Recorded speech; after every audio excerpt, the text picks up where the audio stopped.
विष्णु महेश के कि हम करतानि बंदन शारदा भवानी के कि हल चल कन्हाई के राम चारो भाई के सीता माता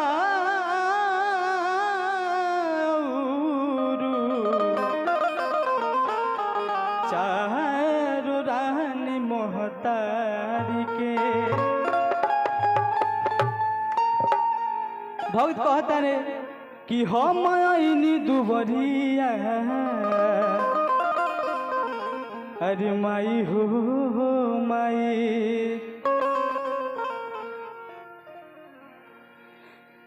कि हम आईनी दुबरिया अरे माई हो माई तनी फेरी द नजरिया अरे माई हो माई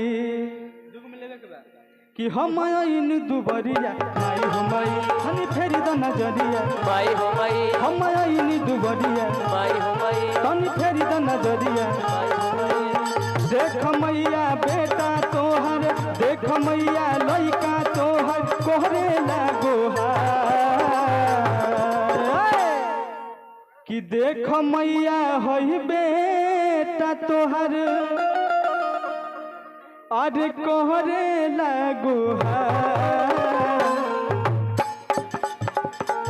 पानी आज सोहरन तोहार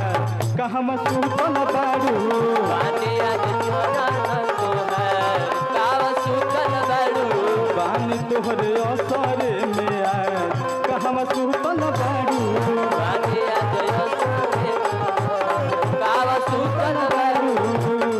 हम आईन दुबरिया माई हो माई तनी फेरी द नजरिया माई हो माई हम आईन दुबरिया माई हो माई तनी फेरी द नजरिया माई हो माई। मैया आज बेटा तोहर मैया बेटा तोहर आज कोरता गोहार बानिया जयो सरे में खार कहम सुतल बारू बानिया जयो सरे में खार कहम सुतल बारू बानिया जयो सरे में खार कहम सुतल बारू बानिया जयो सरे में खार कहम सुतल बारू। मई दुल्हनिया चमकेला चंद बदनिया लागेली मई दुल्हनिया मेरा पगला लागेला गजब सिंगार लागेला हो माई हो गजब सिंगार माई हो गजब सिंगार लागेला हसारे में खार काम सुतल बारू हसारे में खार काम सुतल बारू। भक्त माई के दरबार में गइल बने और कहता रे कि हे माई हेहू सेवक पे तनी विचार करी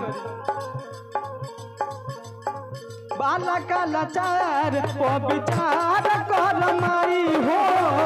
करता विचार कर माई हो बाला का लाचार पे विचार कर माई हो करता लाचार पर विचार कर माई हो डूबतिया नहिया के पार कर माई हो डूबतिया नैया के पार कर माई हो डूबतिया नहिया के पार कर माई हो डूबतिया नैया के पार कर माई हो। भक्त माई के गिहोरा बार बार कहता रे हे माँ बहुत लाचार बानी कुछ नहीं के रहुआ के चढ़ावे या देवे खातिर लेकिन हमरों पे कुछ विचार करी ठीक लगता एक बार प्रेम से बोली सती मैया की बालक लाचार वो विचार कर माई हो बालक लाचार वो विचार कर माई हो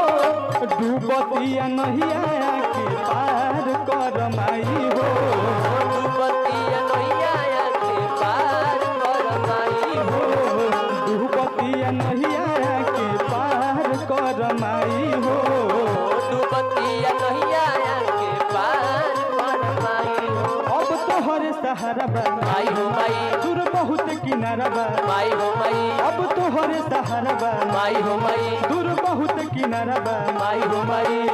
देख मैया बेटा तोहर देख मैया लइका तोहर कोहरे ले गोहार भक्त कहता रे कि देख मैया हई बेटा तोहर देख मैया हई लइका तोहर अरे कोहरे ले गोहार पानी आज असरे में खड़ा कहवा सुतल बारू पानी आज यो सारे में खड़ा कहवा सुतल बारू पानी आज असरे